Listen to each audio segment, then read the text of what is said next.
Voilà, bonsoir, bon après-midi plutôt, mesdames et messieurs. Merci d'être venus ici au Club Suisse de la Presse, au Geneva Press Club. Bienvenue aussi à tous ceux qui nous suivent sur Zoom et à tous ceux qui nous suivent en live streaming sur notre site internet www.pressclub.ch ou bien vous pouvez également nous suivre sur YouTube ou sur Facebook Live. On a le plaisir aujourd'hui d'accueillir nos amis du ballet russe qui vont nous présenter le programme de cette deuxième partie de l'année, de cet automne, à Genève, à Lausanne. Et je vous présente d'abord Madame Zlata Smirnova. Vous êtes la créatrice, la fondatrice ainsi que l'organisatrice du Grand Charity Ball qui se déroulera à Lausanne au mois d'octobre. Vous nous donnerez tous les détails tout à l'heure. Et puis, à côté de vous, Monsieur Vladimir Ippolitov, vous êtes, d'abord, vous avez été un grand danseur. Bien, je le savais, mais enfin, on l'a rappelé. Et puis, vous êtes, vous, le patron, le directeur de l'école de ballet russe. Et vous êtes le créateur du spectacle qui se déroulera à Genève le 17 septembre prochain. Et vous allez nous expliquer également de quoi il s'agit exactement. Bon, merci d'être là, de représenter l'art et la culture de la Russie ici en Suisse romande. Et puis nous avons avec nous également Guy Mettan, qui est le parrain du Grand Charity Ball et qui s'est associé à cet événement et qui le soutient. Voilà, et avant de vous donner la parole, ou en même temps de vous donner la parole, Madame Smirnova, je me permets de vous passer le livre d'or que je vous prierai de signer et dans lequel nous consignons nos nombreux événements. Voilà, merci beaucoup.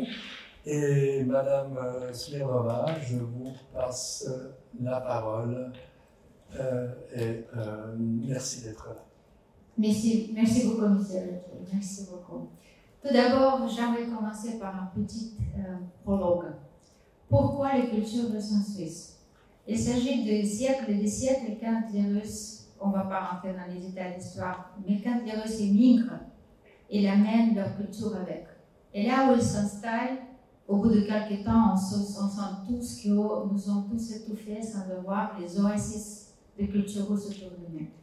Et les gens altruistes, les gens bénévoles, les gens qui ont cette énorme force d'esprit qui commencent autour d'eux de former quelques endroits où les Russes, les enfants peuvent apprendre la langue, où ils peuvent danser, où cette culture russe elle est propagée et elle est présentée.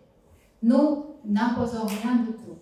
Nous proposons notre culture et nous, on l'amène avec nous. C'est pour ça, moi et Vladimir, je pense qu'on est les deux, et il y a d'autres, bien sûr, gens ici en Suisse, qui, à travers des difficultés, malgré tout, on arrive à faire et à amener cette culture russe ici. Et moi, j'aurais passé la parole à M. Guy Mettan. Peut-être qu'il peut nous donner quelques discours historiques. Pourquoi les Russes ont comme ça et pourquoi cette culture russe devient tellement importante pour nous ici. Merci à Zlata et à Vladimir de nous donner l'occasion d'être ici cet après-midi pour à la fois évoquer les deux événements qu'ils préparent et puis parler un peu de la culture russe. Alors, je ne suis pas un spécialiste de la culture russe moi-même, mais c'est vrai que, étant donné que j'ai la double nationalité suisse et russe depuis plus de 20 ans maintenant, je me suis initié, disons, un peu à cette culture et aux traditions russes. Et effectivement, je pense qu'une remarque, mais comme Zlata l'a dit, une remarque qu'on peut faire en préambule, c'est qui n'est pas courante comme ça en Suisse, c'est au fond le patriotisme culturel russe. Parce que pour nous, le patriotisme est associé plutôt à la politique. On parle souvent de chauvinisme, etc., nationalisme. Alors, les Russes sont aussi naturellement attachés à leur patrie au sens politique du terme, mais ils sont d'abord attachés à leur culture. C'est pour ça que je pense que le terme de patriotisme culturel est très significatif pour la Russie. Ce patriotisme culturel s'incarne naturellement dans la langue, dans la littérature, mais dans tous les arts, comme ça a été dit. Alors le ballet en est évidemment un exemple. On connaît la grande tradition du ballet russe avec le Kirov, avec le Bolchoï, etc. Tous ces noms sont familiers.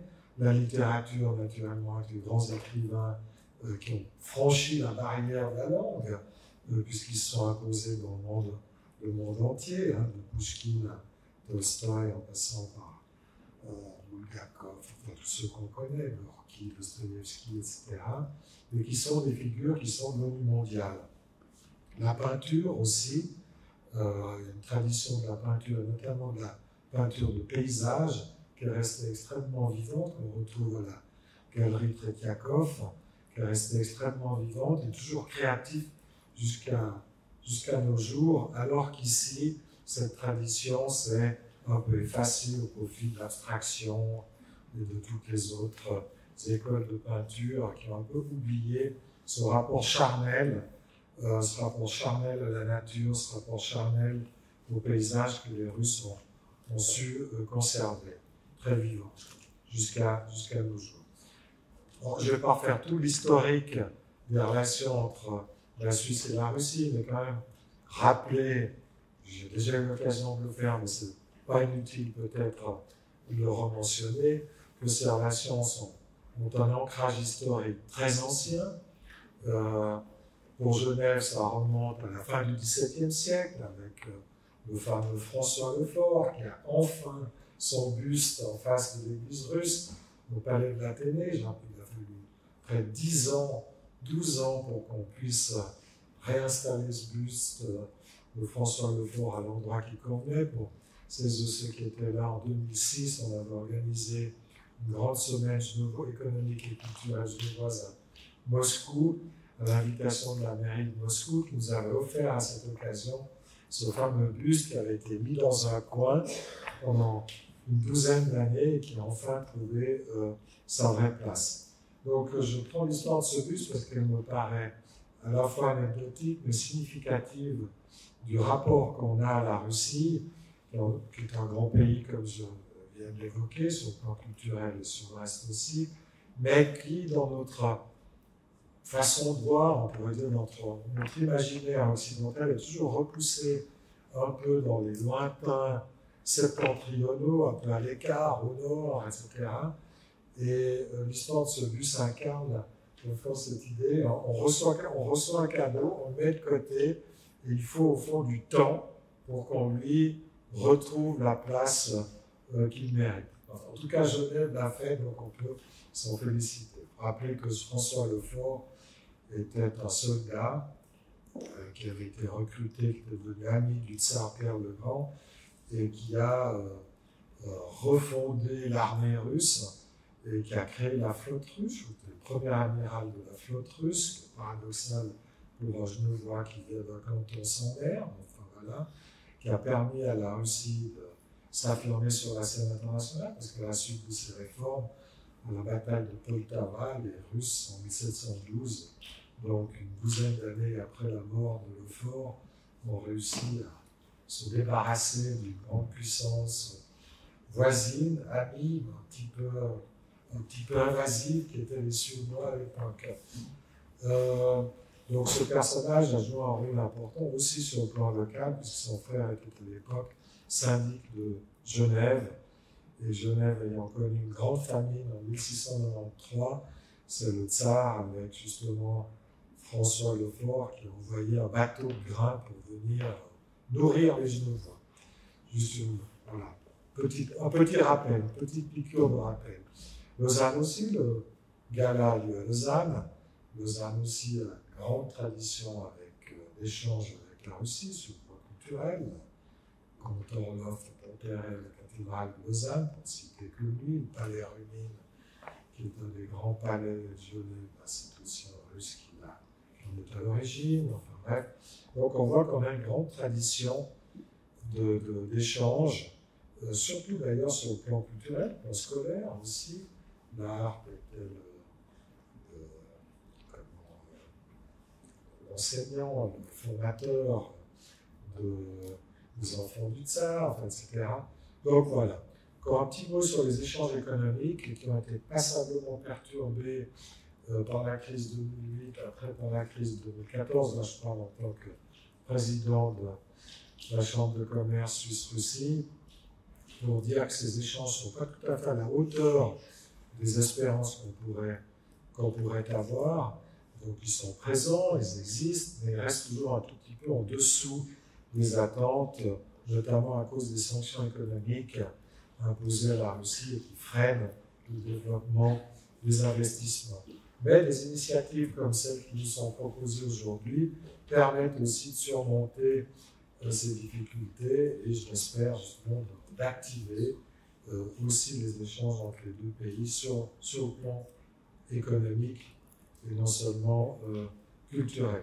Donc je ne vais pas être plus long, je voulais juste rappeler que justement nous ici en Suisse, pour la raison de ma présence, on est sensible justement à la communauté russe, que la Suisse est très heureuse justement d'accueillir une forte communauté russe très dynamique sur le plan culturel, comme on va le voir, et que donc je tiens justement encore à féliciter, à remercier Zlata et Vladimir pour leurs efforts qui ne sont pas minces, parce que ce n'est pas facile d'organiser des événements de cette ampleur avec des moyens relativement limités dans un petit pays comme le nôtre.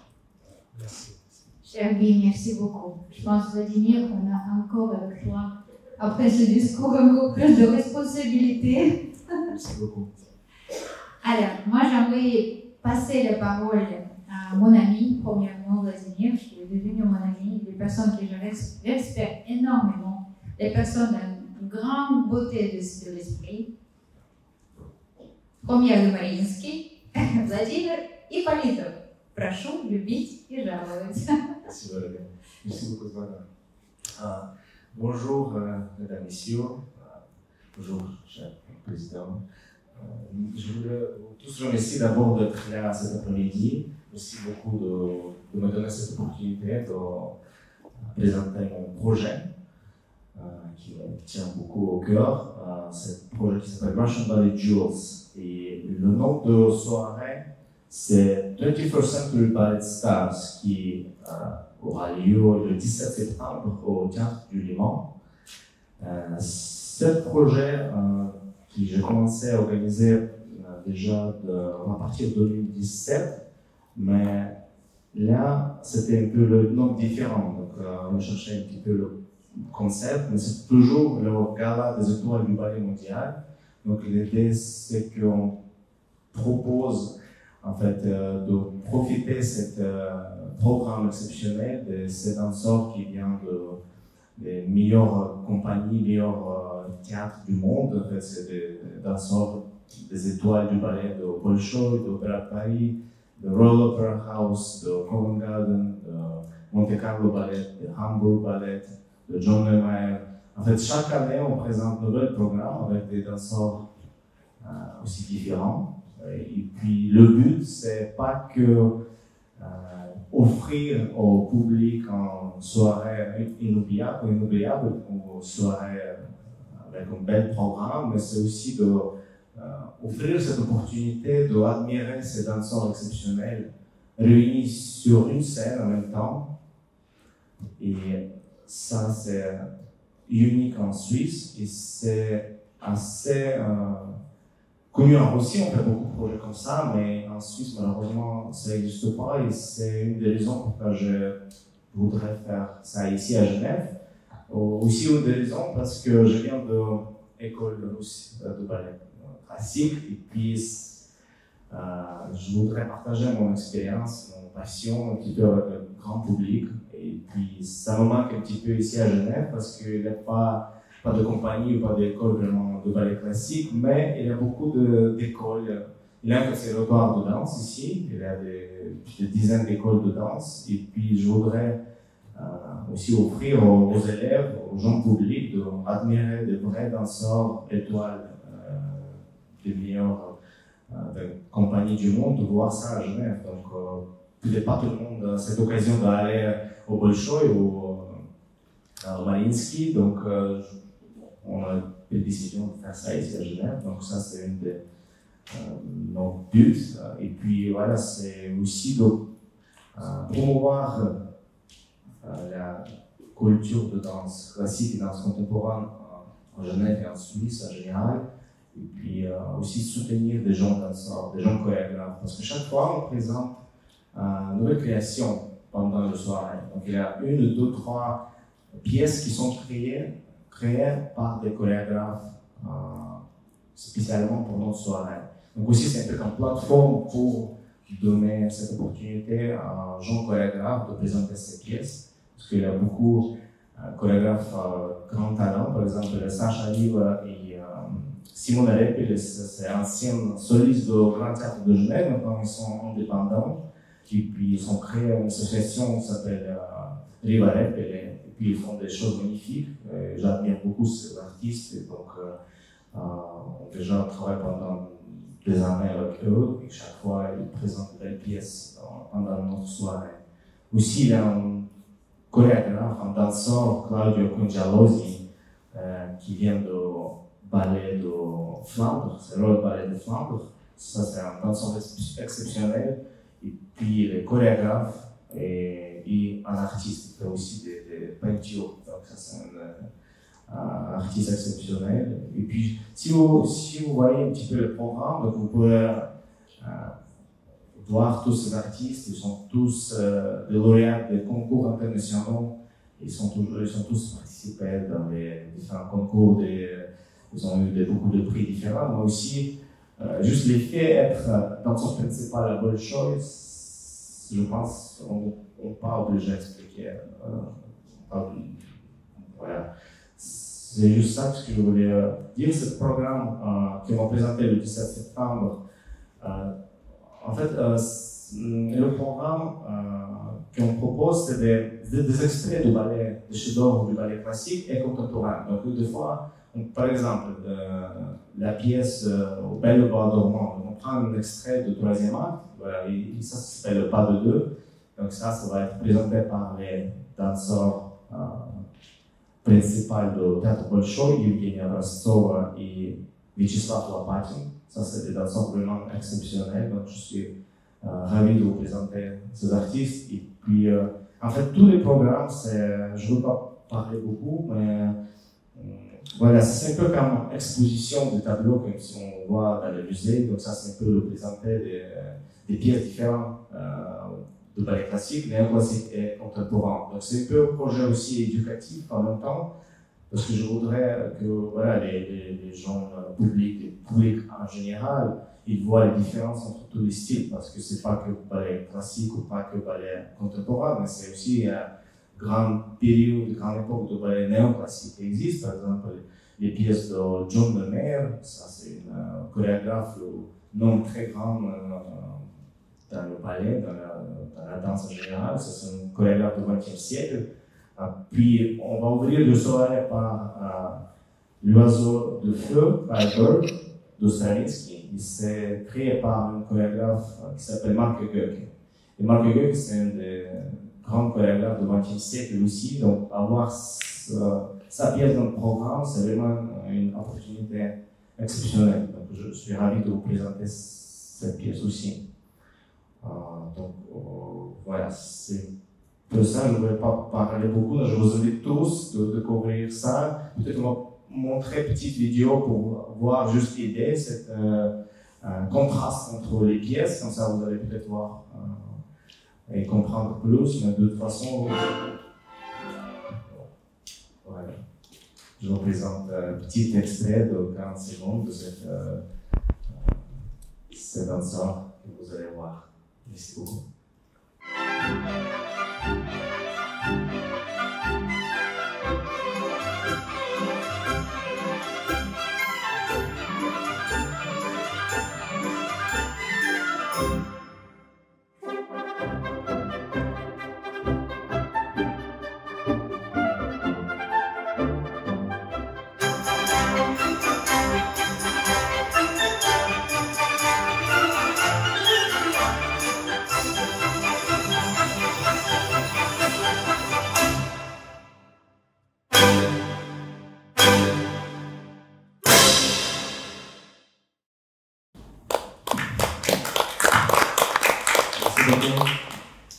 beaucoup. Donc, merci pour votre attention et puis je vous invite tous le 17 septembre d'admirer cette danse exceptionnelle. Merci beaucoup. Merci Vladimir. Et vous savez, moi j'aimerais vous confier une petite chose, que j'ai une énorme chance. Une fois dans ma vie, durant notre bal, de danser à la première de Mariinsky. D'ailleurs, et je te remercie pour cette confiance que tu nous donnes durant les répétitions. Imaginez-vous qu'est-ce qu'ils font sur la scène. Quand on juste imagine les souffrances, qu'est-ce que physique, la force d'esprit mental, de leur éducation de profonde, tous les danseurs de ballet, c'est déjà complètement, ce qui est hors de question. C'est les gens de force d'esprit et la beauté de force d'esprit qui est absolument inédit. Vous êtes d'accord avec moi? Oui. C'est comme des acteurs aussi. Ils deviennent souvent les grands politiciens, mais on dit chapeau. Et maintenant, je pense que je vais prendre la parole moi et je vais vous parler de notre bal. Je vais essayer d'être court et d'aller dans les profondeurs des choses, mais en résumant. Deuxième bal de charité Grand Charitable Treasures for Russia aura lieu le 16 octobre 2021 à Lausanne au Borivash Palace. Je me permets de se mettre debout parce que c'est plus facile à vous voir et parler. Alors ce bal était annulé 48 heures le 14 mars. C'était comme à la guerre et les gens attendaient une année et demie. Durant ce bal, Vladimir est mon partenaire d'ailleurs avec Russian Ballet Jewels. Il participe au bal pas seulement en amenant des artistes, mais aussi activement parce qu'il va même danser durant notre bal.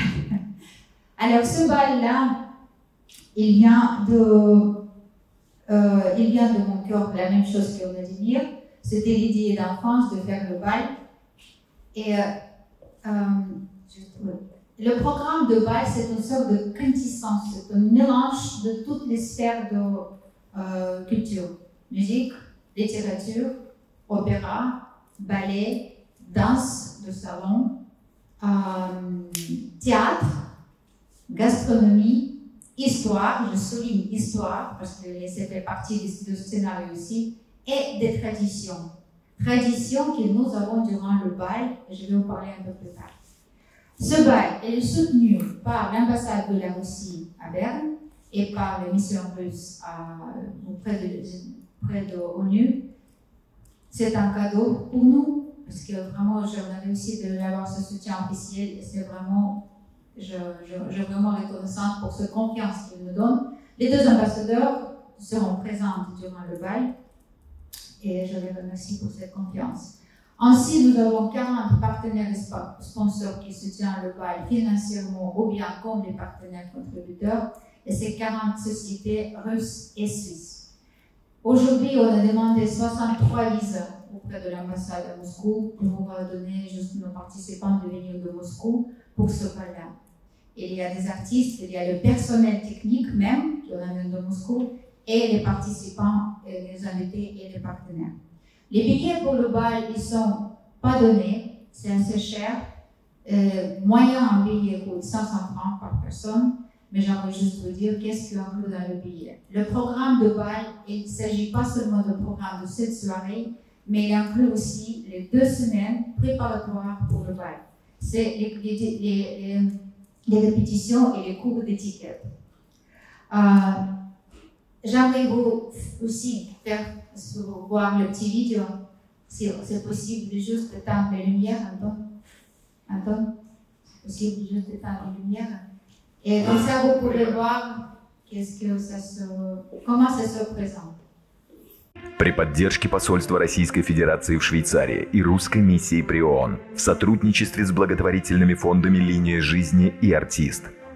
Русские вечера в Швейцарии представляют второй благотворительный бал «Сокровища России» в Бориваш Палас, Лозанна.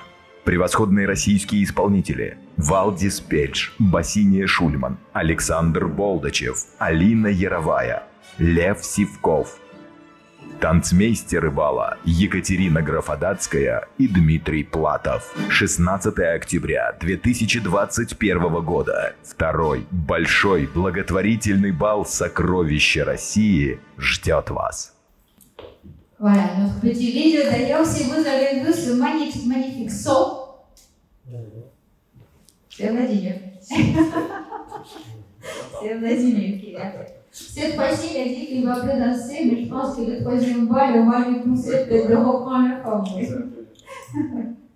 Alors, je ne vais pas vous parler de nos artistes, vous pouvez tout lire dans le press release, mais j'aimerais vous parler particulièrement de 3 artistes. C'est le couple de Master de bal, Ekaterina Grafalaska et Dmitri Platov. Vraiment, sans eux, ce bal ne pouvait pas avoir lieu. C'est le couple qui ont fondé le grand bal des officiers au Sébastopol. 8e année, le bal a eu lieu cette année. Le bal est soutenu par Vladimir Poutine. Ils ont gagné un grant comme le projet culturel et un des plus grands pour les Criméens. Leur culture de bal, ça permet aux gens d'activement participer. Les spectateurs, ce n'est pas les spectateurs, les invités qui viennent pour le bal, c'est les gens qui deviennent des artistes. Sans leur danse, le bal n'existerait pas. Les répétitions qui se passent, je vais voir comment ça se passe. Et les gens devient un mode de vie. Le bal pour les gens aussi, comme c'était à l'époque. À l'époque, c'était must-have. Le bal, c'est des traditions de bal durant le bal. Les affaires de business pouvaient se conclure. Les rencontres absolument importantes dans la vie pouvaient se faire, mais aussi, ce qui est important durant le bal, les propositions de mariage se faisaient. Et comment? Les personnes venaient sur un genou, devant tout le public, elles tenaient la main avec une bague, et la femme, complètement surprise, devait lui dire devant plusieurs centaines de personnes, oui ou non, imaginez-vous. Et ça, vraiment, c'est une des choses uniques aussi durant le bal. Deuxième personne et l'artiste que j'aimerais citer, c'est Valdis Pelch. C'est lui qui va être le master des cérémonies de bal. C'est un présentateur de télévision en Russie, un des plus connus et plus respectés, où il a gagné 2 fois le prix de TEFI pour sa professionnalisme. Et pour n'y pas éteindre la lumière maintenant, on va le faire un peu plus tard, on va voir comment ça se passe les répétitions. Une chose unique que j'aimerais aussi citer pour le bal, c'est qu'il y aura le vente aux enchères. Vente aux enchères de 12 lots. Tous ces lots sont très particuliers. Ce n'est pas les lots souvent matériels, c'est les lots qu'on ne peut pas juste avoir comme ça, comme rencontre avec 2 acteurs principaux les plus connus aussi, ce genre de choses. Tous les bénéfices qu'on va recevoir durant ce charity auction seront partagés par 2 fondations caritatives russes. Lifeline, c'est une fondation qui date qui a déjà 18 ans. Farina Zakharova, la présidente de cette fondation, c'est une surprise pour nous tous. Il y a 2 mois, elle était nommée la personne numéro 1 en Russie dans le domaine de charity. Elle a reçu un prix spécial par Vladimir Poutine. 12 000 enfants déjà sauvés derrière. Cette fondation elle est financée par Alpha Bank en Russie. Et ça, c'est important aussi de savoir. Deuxième fondation, c'est la fondation artiste. Et c'est aussi unique. Leur but, soutenir les acteurs de cinéma et de théâtre qui sont soit en retraite, soit en difficulté. Mais imaginez-vous, pour nous, ces acteurs de cinéma et théâtre, mythiques pour nous, les Russes et les enfants soviétiques, ils sont tous formés à notre mentalité. Il nous a donné cette force d'esprit et il nous a quelque part formaté en tant que personnalité aussi, comme personne. Et c'est pour ça, moi, ça me tient au cœur qu'on peut aussi aider ces acteurs. Aussi, un côté unique de bal, c'est le programme gastronomique. On amène de la Russie un chef. Et ce programme, j'appelle ça programme, c'est pas un dîner, parce que vraiment, il y a beaucoup de choses, ça sera préparé par 2 chefs. C'est un tandem russo-suisse, monsieur chef de Bogdash Palace, c'est un du groupe Didier Schneider, et Olga Sudalkina, c'est un des meilleurs chefs de Moscou, une femme, qui a gagné 2 fois le prix de Paul Bocuse. Ils vont partager les plats. Chaque plat est accompagné par un type de vin, et c'est bien associé et bien choisi déjà par le chef. Donc on a pensé tout ce milieu-là, ils sont tous bien décrits sur notre site internet. Donc j'aimerais revenir vite, si possible, d'éteindre les lumières. J'aimerais vraiment partager avec vous, c'est 1 minute, comment les répétitions se passent, parce que c'est ça, la clé de ce bal. C'est pas le bal, on peut éteindre. C'est pas le bal comme reconstruction historique, non. C'est le bal moderne qui a les racines dans l'histoire et qui prend ses racines de la force de tradition de la Russie impériale. Mais c'est le bal vivant, c'est le bal pour vous, pour nous. C'est nous qui devenons les participants. Et voilà comment ça se passe nos répétitions.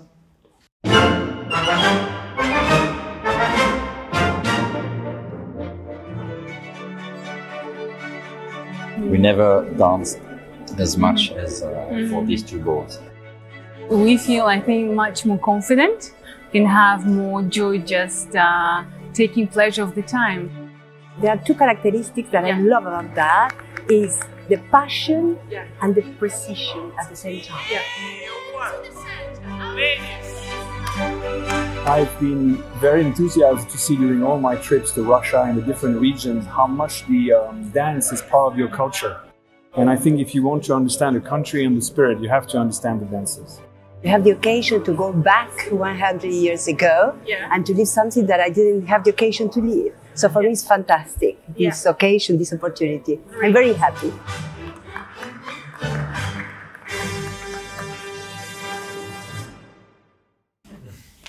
Vous savez, cette année, au cours du bureau, premier bal, c'était tellement difficile. Katya et Dima, les masters de bal, m'ont dit, mais il faut les pousser. Je dis, comment c'est possible? Les Suisses, elles ne veulent pas les danser. On a réussi. J'ai engagé les gens. On a payé même les danseurs pour qu'ils viennent pour les répétitions. Cette année, les gens, on a réuni. C'est vraiment, il faut toujours le temps et vraiment cette patience, cette passion aussi. De pouvoir, que les gens, finalement, ils apprennent qu'est-ce que c'est ce plaisir de danser. Alors, je ne vais pas tenir longtemps votre attention. On a parlé de vin qui va être associé dans nos plats, avec nos plats durant notre dîner. Et j'aimerais vous inviter pour goûter ces vins. D'ailleurs, c'est aussi une petite particularité de Bâle. Le vin est aussi de tandem russo-suisse. Les vignes sont à Naples, au bord de la mer Noire. Et le vin est fait par M. Burnier, le vigneron suisse, et ce vin qui est vraiment l'esprit de Dieu, russo-suisse. Donc je vous invite tous pour boire un verre de vin avec nous, mais avant qu'on va descendre dans notre petite salle de cocktail, on est prêt, moi et Vladimir, à répondre à vos questions si vous les avez. Je suis passé chez M. Burnier dans le Vully cet été. Ah bon? Ouais. Il était en voyage pour Moscou, mais sa fille m'a reçu dans sa. Parce qu'il a une cave dans le canton de Fribourg. Ouais. Il a reçu. Ça fait maintenant 12 ans qu'il est installé à Naples. Et leur vin, cette année, Marine, sa femme, a dit qu'ils vont avoir un titre biologique aussi. Il est vraiment un caractère très particulier. J'ai goûté une bouteille, justement, de russe. Hein. You organize a charity ball. Can you give us some examples? What kind of lots of production? Are you hearing me? No. Okay. Zlata, you organize a charity ball. Can you give us some examples? What will be the lots of auction? With a big pleasure. We have a ball signed by Juba, the footballer. We have a pointe de Svetlana Zakharova, la prime de Bolshoi, signée par elle aussi. Nous avons le dîner avec Igor Vernik et 2 billets, dîner au café Tchekhov avec lui personnellement et billets pour le spectacle. Nous avons aussi une rencontre avec Marie Mironova qui d'ailleurs vient pour le bal, c'est la fille d'Andrei Mironov, notre actrice renommée, elle vient de confirmer, elle vient pour le bal. Il y aura un lot avec elle. Il y a un lot comme design intérieur de notre partenaire de Londres. 2 jours à Birkenstock avec les traitements spéciaux pour le corps. On a le lot qui me tient au cœur le plus, c'est Intalia. Peut-être pas tout le monde qui sait qu'est-ce que c'est Intalia. il y a deux types de creuser les dessins dans les pierres. Soit c'est camille, c'est quand on a une surface. Mais intale, c'est quand il le creuse dans les pierres. Donc nous avons un intale de 7 cm sur le saphir avec le portrait de Tchaïkovski par notre ami Argent. Et ça, c'est le lot le plus cher parce que vraiment le travail, c'est 6 mois de travail d'intérieur. Voilà. Mais il y a encore d'autres. Il y a encore 5 autres.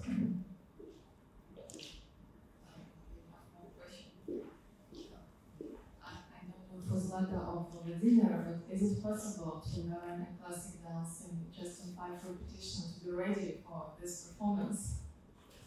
If you're talking about the ball or you're talking about Russian rituals? Well, because here everybody can participate. Yeah, of course. It's very possible to do to learn in 5 days. It's very possible because we have amazing dance masters and we have Zlata who are great dancer, and it's an honor also for me to dance with her during this ball. Thank you very much. And yes, it's made so it's very accessible to everyone. This is why it's very unique as well. So everyone can really enjoy this experience to dance and to have fun, have pleasure, dance with the music. It's actually, I enjoyed it very much last time when I had a chance to participate in this ball. So it's very unique experience. So I really, I know that people who did it, they will come again and again because it's very, very fun. It's just pleasant to dance with beautiful music, and the steps is quite simple. Actually, it's much simpler than people think. It's just very made for non-dancers. You don't need to have any skills. It's you know, the amazing thing when you feel this energy of group, when you learn the small, easy steps. There are a few of them, but then when this group starts to move, to change figures, to do it in an organized way, and this energy is just amazing. When you feel that you dance together and you do it simultaneously with the others. This is the most important thing. This is the feeling of being together, united, and the music hall and everything. It's amazing. I always bring for the rehearsals some wine, some cheese sometimes, and we do rehearsals in Geneva at the place where Vladimir has his dance school in the theater group. And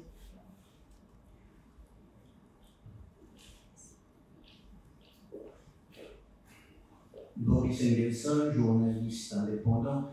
Je suis bien sûr hors d'état de poser une question aux deux prestigieux organisateurs de ces événements, car nous sommes tous bouche bée face à ces arts splendides, c'est d'ailleurs un peu leur rôle. Alors, j'adresserai une question à Guy Métan. Je suis sûr que ma question est plus d'un malentendu parce que je n'entendais qu'un mot sur 5 de ce qu'il disait. Et je pense que j'entends encore moins la réponse, donc c'est peut-être pas la peine de me répondre, mais je vais quand même poser ma question. Guy a dit que l'Occident prenait de haut la culture russe, il l'avait reléguée dans l'arrière-fond du paysage culturel. C'est une thèse qu'il défend depuis un certain temps. Sur la planète où moi j'ai vécu, Moscou a été la capitale des intellectuels d'Occident pendant 50 ans. Donc, comment ces deux perceptions de la culture russe se mettent ensemble? Et quand je dis 50 ans, c'est de 1917 à 1967, parce que c'est 68 qui a, au fond, un peu fissuré le monopole et le prestige intellectuel de tout ce qui était rouge, mais par la suite, il y a encore eu, la culture russe a été très au centre de la culture occidentale, que ce soit par des transfuges comme Nureyev, ou que ce soit par des patriotes comme Sviatoslav Richter, ou que ce soit par des gens qui sont essayés dans l'un et l'autre rôle comme Solzhenitsyn. Donc, je ne suis pas sûr, mais c'est certainement dû à ma mauvaise ouïe que je rejoins Guy dans sa perception d'une sorte de boycott ou d'imperméabilité ou de condescendance occidentale envers la culture russe. D'ailleurs, j'ai un exemplaire de ce livre du vicomte de Voguet qui a fait découvrir la littérature russe en Occident au XIXe siècle. Si je le retrouve, je le prêterais, ou même changeant les deux exemplaires, je pourrais t'en venir. Maintenant, indirectement, je vais quand même poser aussi une question aux organisateurs, mais toujours en l'adressant à Bimettan.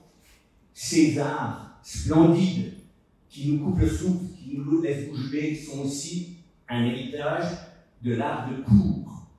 Comment ce qui fut des arts de cour, et vous avez parlé de mode de vie, ça devient un mode de vie, mais c'est aussi un mode de mort, parce que c'est un esclavage où les danseurs à la retraite n'ont pas que des mots tendres et que des bons souvenirs pour leur vie d'artiste. Donc comment ce qui est à l'origine des arts de cour de prestige sont devenus le nec ultra de la culture des pays démocratiques mériterait une fois une table ronde ou un séminaire ou un livre de Bimettan. Je l'apprécie beaucoup, comme j'apprécie beaucoup sa plume. Voilà donc au fond les deux questions que je me pose.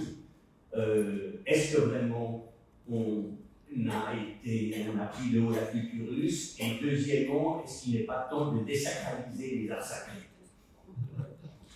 Bon, d'abord, je vais parler plus fort. D'abord, je remercie Boris pour ces questions, que j'ai trouvées tout à fait intéressantes. Les remarques sont justes. Ça dépend aussi dans quel moment de l'histoire on se trouve. Donc, effectivement, moi, ce que je me situais dans une histoire longue au fil des siècles, et j'ai remarqué quand même souvent que la culture russe était effectivement mise un peu à l'écart. L'époque à laquelle tu fais référence, en 1917 et 1967, c'est vrai que Moscou exerçait un pouvoir d'attraction, mais sur une certaine partie de l'Occident, pas surtout, parce que la culture bourgeoise de l'époque était violemment hostile au communisme et à l'Union soviétique, donc elle ne se retrouvait absolument pas dans ce prestige culturel qui était réel, mais pour une frange seulement de l'opinion occidentale. Ce que je veux dire, c'est qu'on n'a jamais accepté la culture russe comme on accepte la culture française ou la culture américaine, etc., de façon constante et régulière au fil de l'histoire. Il y a toujours eu... La culture américaine a aussi connu... A aussi ses détracteurs, oui, oui, bien sûr. Pour d'autres raisons, mais enfin voilà. C'était ce que je voulais faire remarquer. Puis je dis, quand j'utilise l'expression patriotisme culturel, pour moi il s'agit naturellement d'un compliment. Parce que mon patriotisme est souvent un peu critiqué. Pour moi, il s'agit évidemment d'une qualité, et c'est ce qu'il faut reconnaître justement aux Russes, cet attachement à la culture. Ils arrivent à le faire partager et à le faire rayonner, parce qu'eux-mêmes en sont habités. Et au fond, ce qui nous est proposé tant dans les ballets que dans le gala, c'est une immersion en fait dans ces cultures. Mais quant au côté désacralisation, je ne vais pas aller trop loin, mais ça laisse peut-être Zlata et Vladimir répondre à la deuxième partie de ta question. Vladimir, est-ce que tu te sens esclave de ballet? Non, pas du tout, mais je comprends ce que vous voulez dire, parce que c'est vrai, à l'époque, il y a longtemps, l'époque de Tsar, c'était vrai que les artistes, c'était... Oui, attachés. Les artistes attachés aux maisons, comme les esclaves, oui. C'était les artistes domestiques, ils ne pouvaient pas prendre la liberté. C'est vrai, mais c'était il y a longtemps, il y a quelques siècles en arrière, mais après les choses sont beaucoup changées. Donc maintenant, les danseurs, les artistes sont beaucoup plus de liberté. Et c'est pour ça, au début du XXe siècle, c'est Serge Diaghilev qui a amené des ballets russes ici en Europe, à Paris.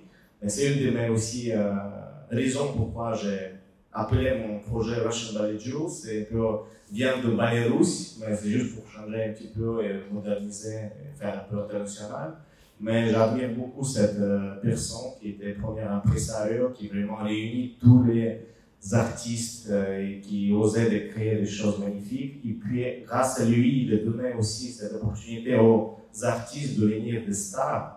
Parce que c'est lui qui était premier producteur, on peut dire, qui vraiment fait, voilà, comme Nijinsky, Pavlova, après ils ont commencé à faire ses propres entreprises et ils sont devenus des artistes indépendants. Donc, les choses sont beaucoup changées. Si vous donnez une fois une conférence sur le sujet, je serai le premier inscrit. Merci beaucoup. Je pense que chaque art, c'est un travail énorme. quelque part, oui, c'est un esclavage. Si tu joues le piano, c'est 6 heures par jour. Si on danse, mais c'est comme dans la mathématique. Chaque quantité donne une qualité. Et le talent, ça donne des ouvertures de porte. Donc, c'est le choix de la personne et la discipline. C'est ça. C'est n'importe quel âge.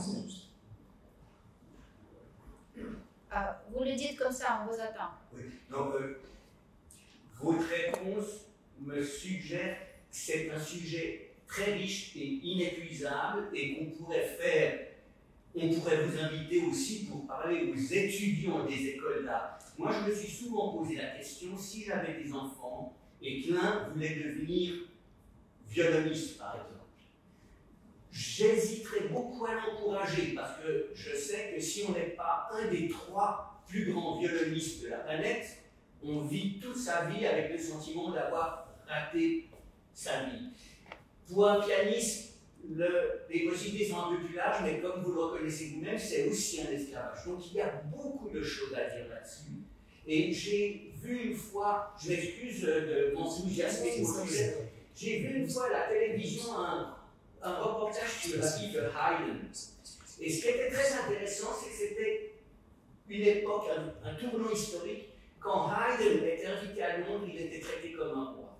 Quand il retournait chez les Esterházy, il était un domestique. On appliquait encore même des châtiments corporels, même un musicien. Je pense que, je pose à vous interrompre, c'est vraiment un thème assez profond. Oui. Et c'est un thème qui est très spirituel. Très spirituel. Et je pense qu'on connaît tous ces histoires, c'est important.